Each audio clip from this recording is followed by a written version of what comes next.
Hey, everybody. Welcome back to the Bitch and Brainstorm podcast. This is the Elevate Your Online Presence Business Summit edition. And I have one of our speakers with us today. His name is David, and he is going to talk to us about business and the money behind your business, all the financial planning that needs to happen around your business. And so we're super excited to have him. I haven't met him before, so this is our first communication, but super excited to get to know him and have you learn from him as well. So David, tell us a little bit about yourself.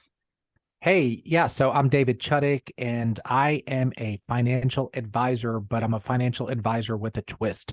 So I do all of the things that a certified financial planner would do to help work through the financial planning process. So I help individuals and business owners with investments, with brokerage accounts, which insurances you should have, all of those things. But I'm also a certified value builder advisor. And what that means is I help business owners to maximize the value of what's more than likely their biggest asset, and that's their business itself.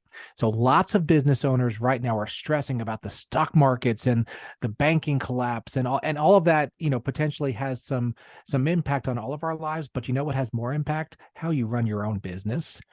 So you have more direct impact and effect on the value of your own business than you ever will on Apple or Amazon or anything.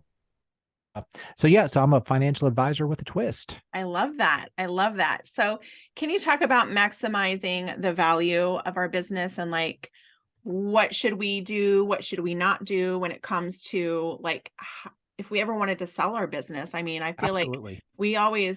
I've been taught start with the end in mind.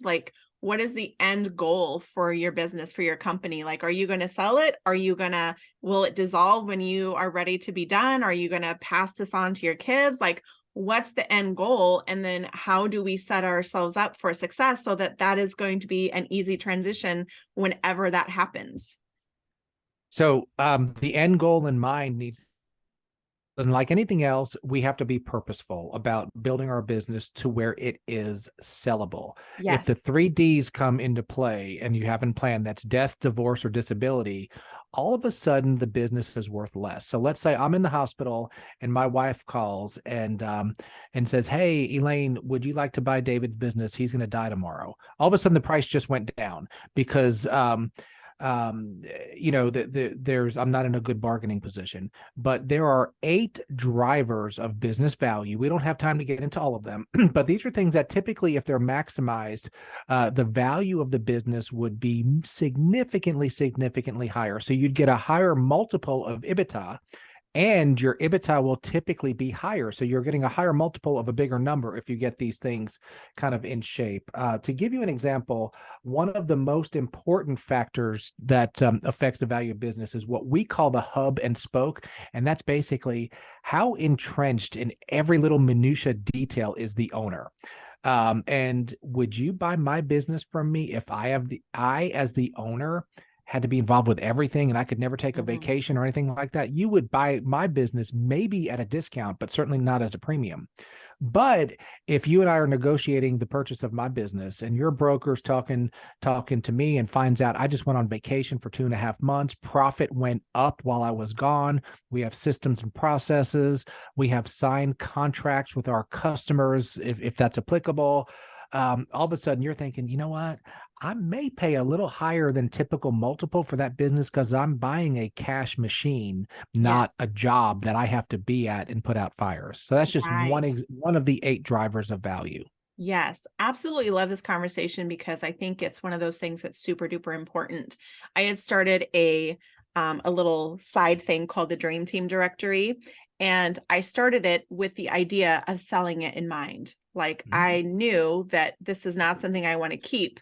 I want to build it, scale it, sell it. And it was so nice to have that end in mind, so then I'm literally setting everything up so that I don't have to backtrack later.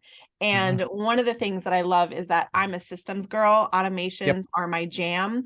And so I love that you're saying you need to have those systems in place because otherwise you have a job, right? And if your business can't run without you, right? Right.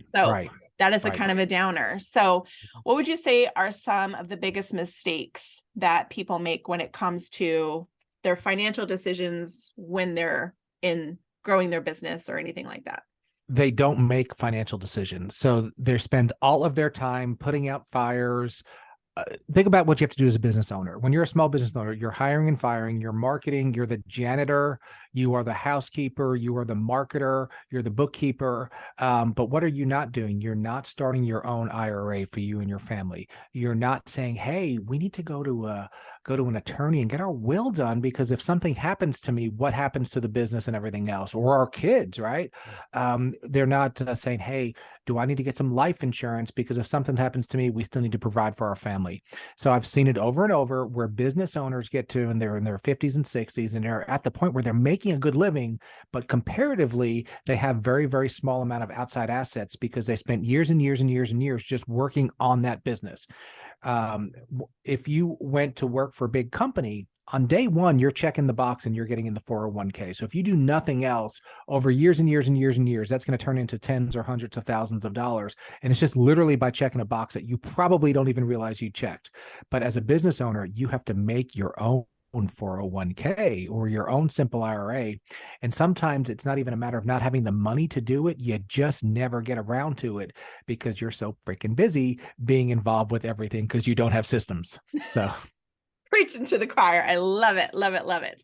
So David is going to be on our business development panel, which is going to be happening on April 20th. We're going to be starting that panel at 8:40 a.m. Pacific time, and super excited to have David join the conversation about all things business. And so this conversation is going to be actually really cool because we're going to have a boundaries coach there. So this is going to be like all things like the foundation of business. And I cannot think of a better place for you to fit in than on that panel. So super excited to have you.